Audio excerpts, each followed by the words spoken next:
jovem de 17 anos encontrada no porta-malas de um carro antigo, a história chocante de Marine Farley. No estado de Iowa, em setembro de 1971, ocorreu o misterioso desaparecimento da jovem Pam. Alguns dias depois, uma descoberta perturbadora foi feita na floresta. Traços de um incidente foram encontrados em um carro antigo. Os investigadores tinham vários suspeitos. Entre eles estava um desconhecido amigável que havia oferecido ajuda a Pam. Seu antigo conhecido que foi internado em uma clínica psiquiátrica logo após o incidente. E o ex-companheiro de cela de seu marido, com quem foi encontrada uma foto da jovem mulher. Cedar Rapids era conhecida como a cidade das 5 estações e era considerada um dos lugares mais pacíficos do meio oeste. Por isso, a notícia do incidente na floresta abalou os moradores. Desde os primeiros dias da investigação, ficou claro que seria difícil encontrar o culpado. No entanto, até mesmo uma pequena pista poderia ser decisiva na busca pela verdade. Por volta das 18h40, uma ligação chegou à delegacia local. A mulher que ligou relatou uma descoberta incomum feita por jovens caçadores de esquilos. Os jovens notaram algo incomum entre as árvores enquanto caminhavam pela trilha da floresta. Quando se aproximaram, viram uma figura imóvel no porta-malas de um carro danificado. A condição da cena do crime indicava que tudo não havia acontecido hoje. Abalados pelo que viram, os jovens correram para casa para buscar adultos. Pouco depois, o oficial Roland Ickey recebeu uma mensagem de rádio sobre a descoberta perturbadora na floresta. O policial patrulheiro e seu parceiro receberam uma mensagem da central solicitando que verificassem a River Road, onde 2 transeuntes haviam feito uma descoberta perturbadora perto de um carro antigo. Após cerca de 50 metros dentro da floresta, eles encontraram o local mencionado no relatório. A primeira coisa que chamou a atenção dos policiais foi a condição do carro. Era óbvio que estava aqui há muito tempo. As ervas daninhas haviam crescido até o teto. Apesar da descrição precisa das testemunhas, os agentes da lei ficaram afetados pela visão. Roland examinou cuidadosamente a área ao redor do carro e ao longo da estrada, mas não conseguiu encontrar vestígios de pessoas ou veículos. Então, ele chamou reforços. Os investigadores que chegaram imediatamente determinaram que um incidente havia ocorrido. Durante a inspeção do carro, encontraram uma pista importante indicando que a jovem mulher não tinha vindo voluntariamente para a floresta. A ausência de sapatos e os pés limpos indicavam que alguém a havia carregado até aqui. Os especialistas determinaram que o incidente havia ocorrido pelo menos 5 dias antes. A condição de suas roupas, suéter e camisa colocados de forma não natural, jeans mal ajustados, indicava a natureza do ocorrido. Em sua mão direita, ela usava um anel de amizade, na esquerda um anel de casamento e um anel de noivado. Apesar das circunstâncias externas, a pessoa encontrada estava em condição preservada. Nenhum documento ou pista sobre o que exatamente aconteceu foi encontrado nas proximidades. No entanto, especialistas experientes suspeitavam que a escolha de um local tão remoto indicava um incidente planejado. A descoberta foi feita em um local remoto fora de Cedar Rapids, na Gravina Road. Ficou claro que alguém havia escolhido deliberadamente este local escondido para apagar rastros. A 1 quilômetro de distância ficava o aterro sanitário municipal, por isso o tráfego na estrada era raro. Enquanto os especialistas examinavam a cena do crime em busca de pistas, as principais questões permaneciam sem resposta: a identidade da jovem mulher e os motivos do ocorrido.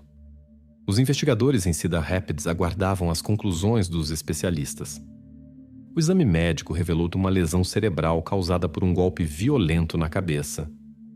O especialista suspeitava que a jovem mulher havia perdido a consciência após o primeiro golpe e a falta de ajuda imediata levou a consequências irreparáveis.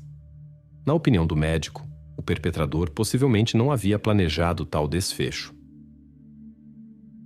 Após perceber o ocorrido, o perpetrador tentou apagar os rastros. Segundo o relatório dos especialistas, o incidente ocorreu cerca de uma semana antes da descoberta. Isso confirmou as suspeitas iniciais dos investigadores que trabalhavam na cena do crime. As evidências encontradas na cena do crime indicavam circunstâncias graves do incidente. No entanto, para a investigação, a identificação da vítima tornou-se a tarefa prioritária. Os investigadores examinaram cuidadosamente os relatórios recentes de pessoas desaparecidas.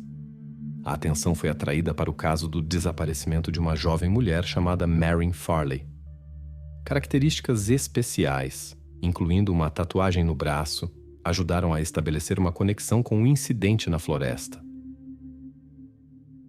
O período do desaparecimento coincidia com os relatórios dos especialistas. A primeira a dar o alarme foi a gerente da lanchonete local onde Marin trabalhava. Ela ficou preocupada quando a funcionária não apareceu para o terceiro turno consecutivo. A diretora enfatizou a extraordinária confiabilidade de Marin. Ela nunca se atrasava e sempre avisava quando não podia comparecer. Preocupada com o longo silêncio, a gerente se dirigiu ao dormitório. No quarto de Marin, tudo parecia normal, exceto por um detalhe. No armário faltava o uniforme de trabalho. Marin trabalhava como garçonete no Aids Café. Os colegas a descreveram como uma funcionária responsável. Segundo os registros da investigação, ela foi vista pela última vez na sexta-feira, 17 de setembro, pela manhã após o turno da noite. Em 20 de setembro, a gerente registrou num boletim de pessoa desaparecida na polícia. Dos conhecidos de Marin, os investigadores descobriram que ela havia se mudado recentemente de Sioux City. O motivo da mudança atraiu especial atenção das autoridades. Descobriu-se que Marin havia se casado muito jovem.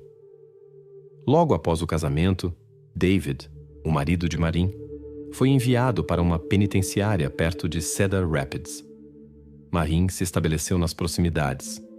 Ela alugou um quarto no dormitório e encontrou um emprego como garçonete para estar mais perto de seu marido. Normalmente, ela visitava seu marido quase toda semana, mas neste fim de semana ela quebrou sua rotina. No domingo estava planejado um encontro seguido de ida à igreja, mas Marin não apareceu e não estava mais contactável. Desde então, ninguém mais a viu.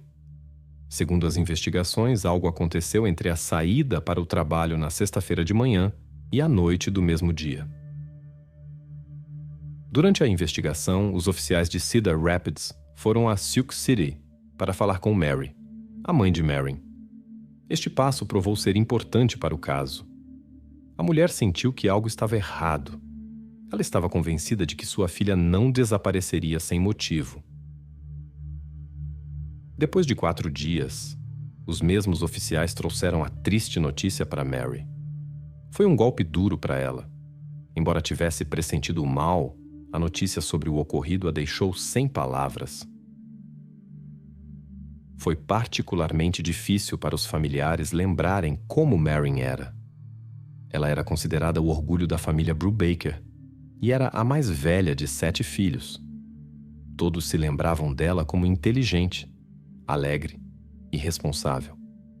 Marin nasceu em 4 de julho, o que, segundo sua mãe, influenciou seu caráter. Ela era radiante como fogos de artifício e sempre à frente de seu tempo. Ela queria crescer rapidamente. Marin amava todos os seus irmãos acima de tudo, mas tinha uma relação particularmente próxima com sua irmã mais nova, Lisa. Elas eram inseparáveis. Para onde Marin ia, Lisa a seguia. Este cuidado com sua irmã mais nova fez Marin amadurecer cedo. Ainda jovem, ela conheceu David Farley, e entre eles surgiu uma forte afeição. Ainda muito jovens, eles decidiram se casar. Era um amor verdadeiro e apaixonado. David vinha de uma família rica, e Marin estava extremamente feliz com ele. Mas seus sonhos de uma vida longa e feliz foram destruídos quando David foi pego em fraude de cheques. Ele foi condenado a 3 anos de prisão. A decisão de Maureen de se mudar para Cedar Rapids por causa dele levou a eventos trágicos. Os investigadores tinham poucas evidências coletadas na cena do crime. Mesmo as amostras obtidas não tinham valor especial até a introdução da análise de DNA. Os investigadores entenderam que a chave para a solução estava no trabalho de busca. Eles precisavam rastrear o caminho de Maureen até o momento do encontro com o perpetrador. Primeiro, eles examinaram minuciosamente seu quarto. Durante a busca dos pertences pessoais, os agentes da lei examinaram o diário e a correspondência de Maureen, mas não encontraram nada notável. As anotações mostravam que ela era uma jovem sonhadora tentando lidar com as dificuldades da vida. Do seu quarto, faltava apenas seu uniforme de trabalho. Durante a investigação, os oficiais questionaram os moradores do prédio sobre os eventos do dia. Os depoimentos dos vizinhos forneceram a primeira pista importante. A zeladora informou que tinha ouvido uma conversa no quarto de Maureen. Ela notou que a conversa foi conduzida em um tom calmo e não levantou suspeitas. A única coisa que chamou sua atenção foi que um dos interlocutores falava com voz grave. A zeladora também mencionou outro detalhe interessante. No quarto, havia um aroma distinto de tabaco com uma nota adocicada incomum. Embora ela não tenha visto o visitante pessoalmente, lembrava-se exatamente da hora, depois do meio-dia em 17 de setembro. Exatamente neste dia, o contato com Maureen foi interrompido. Os investigadores tentaram encontrar testemunhas que pudessem tê-la visto após a conversa com um visitante desconhecido, mas a busca foi infrutífera. Ninguém mais tinha visto ou falado com a jovem mulher. Os parentes de Maureen estavam perplexos. Eles não conseguiam imaginar quem poderia ser o misterioso fumante ou quem poderia querer fazer mal a ela. Segundo eles, Maureen era universalmente querida, não tinha inimigos e nunca se queixava de conflitos. Ela se dava bem facilmente com as pessoas. Os parentes não tinham ideia de quem poderia estar por trás de seu desaparecimento. A investigação ganhou novo impulso através de informações de uma colega de trabalho de Maureen. Ela revelou que sua amiga havia falado sobre planos para a noite de sexta-feira. Ela planejava se encontrar com um velho conhecido de Sioux City, que havia prometido levá-la a algum lugar, sem mencionar detalhes. Este conhecido era Bobby Moore, que imediatamente atraiu a atenção dos investigadores. Durante a verificação, descobriu-se seu passado problemático com várias prisões. As autoridades policiais decidiram investigar esta pista mais detalhadamente. O marido de Maureen, David, pediu que ela se mantivesse longe de Moore. Ele conhecia vários casos em que Bob havia mostrado agressão contra mulheres. Ele alertou sua esposa para ser cautelosa com este homem. Durante a investigação, novos detalhes vieram à tona. Uma conhecida de Maureen relatou que havia encontrado Bobby Moore em Cedar Rapids, logo após seu desaparecimento. Ele explicou sua presença com o desejo de ajudar na busca por sua amiga. Quando os investigadores quiseram falar com Moore, encontraram uma circunstância perturbadora. No dia da descoberta de Maureen, ele havia se internado voluntariamente em uma clínica psiquiátrica em Sioux City. Os investigadores suspeitavam que isso poderia estar relacionado a remorsos. Os investigadores suspeitavam que foi exatamente isso que o levou a procurar ajuda médica. Eles o suspeitavam de envolvimento no incidente. No entanto, se Moore havia esperado que a internação hospitalar o protegeria das investigações, ele havia se enganado. Quando soube do incidente com Maureen, ele negou categoricamente qualquer envolvimento. Segundo suas palavras, ele a considerava como uma irmã e não tinha nada a ver com seu desaparecimento. Ele alegou estar em Sioux City na época. Moore foi oferecido a se submeter a um teste de detector de mentiras. Para surpresa da polícia, os resultados do teste foram a seu favor. Os investigadores não conseguiram encontrar evidências conclusivas de seu envolvimento no incidente. No entanto, ele não pôde ser completamente removido da lista de suspeitos. E logo outra pessoa atraiu a atenção dos investigadores. Durante a investigação, os detetives continuaram coletando informações sobre todos que tiveram contato com Maureen em Cedar Rapids nas últimas 3 semanas. Atenção especial foi atraída para a pessoa de Gary Castles. Este homem não entrou por acaso no radar da polícia. Ele compartilhou uma cela com David Farley. O conhecimento com Maureen ocorreu durante suas visitas ao marido. Gary foi libertado pouco antes do desaparecimento de Maureen, quando David ainda estava detido. Durante o interrogatório de Cassell, os investigadores examinaram seus pertences pessoais e fizeram uma descoberta perturbadora.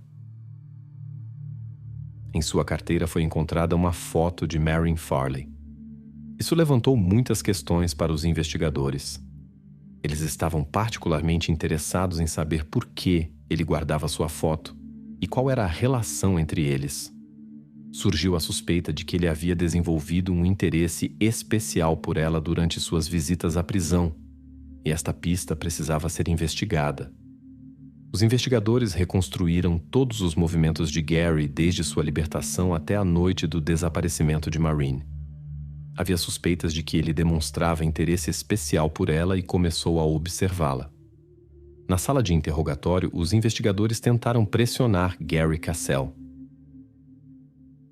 Ele negou as perguntas sobre o incidente com Maureen. Gary afirmou que estava longe de Cedar Rapids em 18 de setembro e que poderia provar isso. Ele realmente conseguiu apresentar provas de sua presença em outro lugar naquele dia. Posteriormente, os oficiais examinaram novamente o quarto de Maureen em busca de vestígios da presença de Gary naquela manhã, quando a administradora ouviu uma voz masculina. No entanto, não foi possível estabelecer uma conexão entre Gary e o incidente. Não foi encontrado um único fato que indicasse seu envolvimento. Embora Cassell não pudesse explicar a presença da foto de Maureen em sua carteira, essa pista promissora não ajudou a avançar na investigação. Em seguida, os investigadores retornaram à lanchonete onde Maureen trabalhava e interrogaram novamente seus colegas e clientes. Desta vez, seus esforços trouxeram resultados. Eles obtiveram informações importantes. Um dos clientes regulares, chamado George, relatou ter visto Maureen no dia de seu desaparecimento com um desconhecido que parecia um hippie. Os investigadores perguntaram aos familiares da jovem se conheciam alguém com essa descrição. O marido de Maureen, David, imediatamente direcionou a atenção da polícia para George como pessoa suspeita.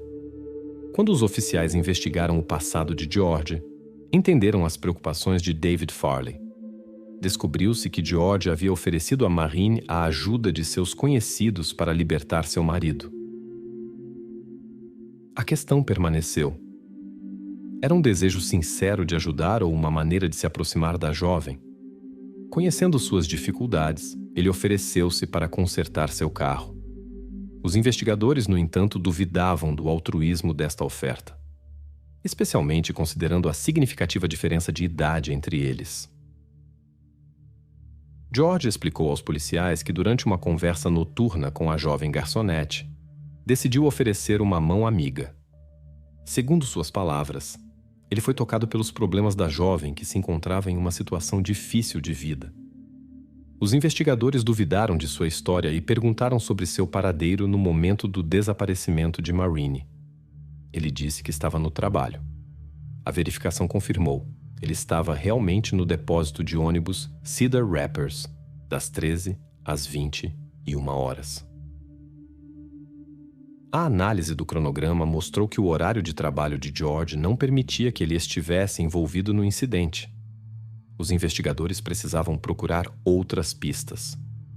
Mas após uma verificação minuciosa de todas as pistas possíveis, eles chegaram a um beco sem saída. Até o ano 72, a investigação havia chegado a um impasse. Os oficiais verificaram todos os possíveis envolvidos, mas cada um tinha um álibi confirmado. Para os familiares de Marine, a falta de progresso tornou-se um novo teste em uma série de tensões emocionais. A família teve dificuldade em encontrar força para lidar com essas circunstâncias. O acontecido com Marine atingiu sua mãe particularmente forte. Sozinha com 6 filhos, ela encontrava força todos os dias para levantar e cuidar deles. O evento abalou profundamente toda a família. Provavelmente foram essas experiências que influenciaram o caminho de vida de Lisa, irmã de Marine, que decidiu trabalhar nas forças policiais. Durante muitos anos, ela usou sua posição para lembrar seus colegas em Cedar Rapids de como o caso não resolvido havia afetado sua família. Nas almas dos familiares permaneceu uma profunda tristeza. Eles procuravam respostas para as perguntas: quem fez isso e por que justamente Marine? Por mais de 30 anos, o caso Marine Farley permaneceu nos arquivos do Departamento de Polícia de Cedar Rapids. No ano de 2006, um novo investigador assumiu o caso e descobriu evidências não examinadas. Ele enviou as amostras encontradas para análise moderna no laboratório. Os resultados obtidos abriram novas perspectivas na investigação. Após análises laboratoriais modernas, os especialistas conseguiram criar um perfil genético do suposto criminoso. Os investigadores esperavam que as novas descobertas e métodos avançados de investigação os levariam à solução do mistério do desaparecimento de Marine. No entanto, a comparação do perfil obtido com o banco de dados não apresentou correspondências. Isso levou a um novo atraso nas investigações de 9 anos inteiros. Em 2015, após uma revisão cuidadosa de todos os documentos, o investigador Matt Denlinger criou uma lista de 75 nomes de pessoas mencionadas na fase inicial da investigação. Ele estava determinado a obter amostras genéticas de cada um deles. Esta tarefa provou ser não tão simples e demorada. O investigador teve que localizar todas as pessoas na lista, coletar suas amostras biológicas e aguardar os pareceres dos especialistas. A verificação de tantas pessoas poderia levar anos. Para acelerar o processo, ele trouxe o tenente aposentado Ken Oshburn e o ex-investigador J.D. Smith. A equipe decidiu começar com os primeiros nomes da extensa lista de Denlinger, focando especialmente em 2 pessoas que haviam despertado o interesse dos investigadores nos anos 70. Eles conseguiram encontrar Bob Moore e coletar a amostra necessária. Após a verificação, ele foi excluído como suspeito. Quando a análise de Harry Castle também não apresentou correspondências, a investigação novamente chegou a um beco sem saída. Em 2018, surgiu um novo método de investigação: a genealogia forense. Este método ajudou a resolver vários casos sensacionais na Califórnia. A professora de Cedar Rapids esperava que essa abordagem também ajudaria em sua situação. Os investigadores estavam convencidos do sucesso do novo método. No entanto, depois que as evidências foram enviadas ao laboratório, descobriu-se que o material estava muito danificado para análise. Apesar da decepção, a equipe não desistiu e continuou a busca por outros meios. Ao retomar a investigação, eles se concentraram em uma pessoa que havia levantado questões para sua equipe anterior, George Smith, um cliente frequente da lanchonete local. Ao verificar seu passado, notaram que nunca havia sido coletado material genético dele para comparação. Ao investigar a biografia de George Smith, os investigadores descobriram que ele havia falecido em 2013 aos 94 anos. Em um artigo memorial, amigos falavam calorosamente sobre o querido empresário de Cedar Rapids. Particularmente memorável foi a menção do aroma característico de tabaco doce que sempre acompanhava George. Essas palavras e a foto do idoso Smith chamaram a atenção do investigador J.D. Smith. ele se lembrou de um detalhe importante. O zelador do dormitório havia mencionado o cheiro adocicado de charutos perto do quarto de Maureen no dia de seu desaparecimento. Naquele momento, o investigador percebeu. Era exatamente este homem que estava lá naquele dia. Descobriu-se que George Smith não foi honesto quando falou sobre seu turno no depósito de ônibus naquela sexta-feira. Esta circunstância levou os investigadores a examinar sua pessoa mais detalhadamente. Especialmente seu comportamento excessivamente amigável os deixou desconfiados. Os policiais dos anos 70 já o encaravam com desconfiança naquela época. Agora, a equipe precisava examinar minuciosamente todos os aspectos da vida de George Smith em 1971 para entender seu possível envolvimento no incidente. Descobriu-se que Smith havia se separado de sua esposa pouco antes do incidente. Naquela época, ele morava muito perto do dormitório onde Maureen vivia. Isso significava que ele poderia facilmente saber sobre seu paradeiro. Era notável que Smith trabalhava na coleta de lixo. Através deste trabalho, ele conhecia bem o caminho para o aterro onde Maureen foi encontrada posteriormente. Os investigadores planejaram um exame adicional para obter uma amostra de DNA. No entanto, a funerária compartilhou uma notícia desagradável. Não havia mais possibilidade de coletar uma amostra. A investigação novamente estagnou. Então, Denlinger desenvolveu uma abordagem diferente. Ele decidiu obter uma amostra de DNA de um dos filhos de Smith. Matt encontrou sua filha, que concordou em ajudar nas investigações. A amostra foi enviada para análise. Em 24 de setembro de 2021, exatamente 50 anos após aquele dia fatídico, chegaram os resultados dos exames. Eles confirmaram o envolvimento de George Smith no desaparecimento de Maureen. A data dos resultados não pareceu coincidência para os investigadores. Meio século havia se passado.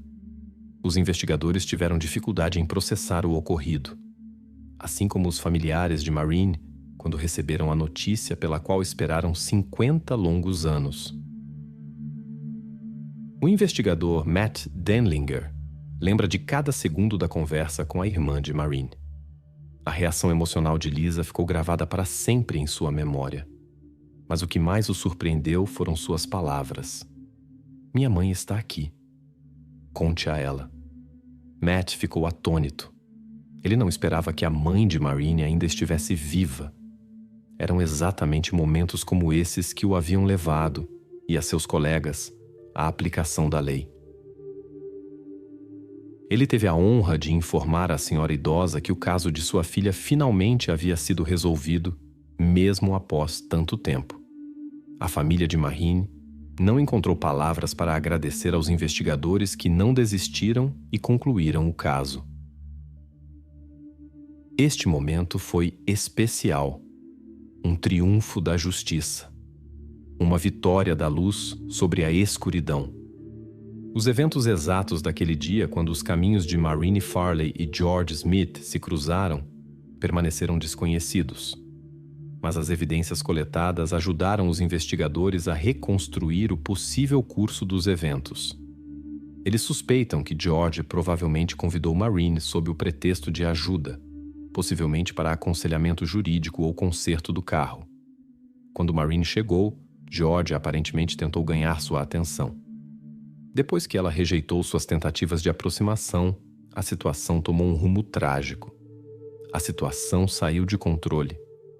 Ocorreu um incidente após o qual Maureen ficou em estado indefeso. Smith provavelmente não havia planejado tal resultado, mas suas ações levaram a consequências irreparáveis. Segundo os investigadores, ele permaneceu em sua casa até o anoitecer. Quando escureceu, Smith dirigiu até uma área florestal remota. Os investigadores acreditam que George dirigiu até lá com seu carro. Na floresta, ele foi até um barranco onde havia um carro antigo abandonado. Depois de deixar vestígios de sua presença no porta-malas do carro abandonado, ele desapareceu do local do crime. Embora os familiares de Maureen estivessem gratos pelas respostas recebidas, a conclusão da investigação mexeu com sentimentos antigos que eles tentaram esquecer por anos. Infelizmente, nem todos os familiares viveram para ver este momento. Os 2 irmãos de Maureen e seu pai nunca souberam toda essa verdade sobre o ocorrido. Os investigadores esperam que a resolução deste caso antigo carregue uma mensagem importante. As famílias das vítimas não devem perder a esperança, e os criminosos devem lembrar: a lei não esquece.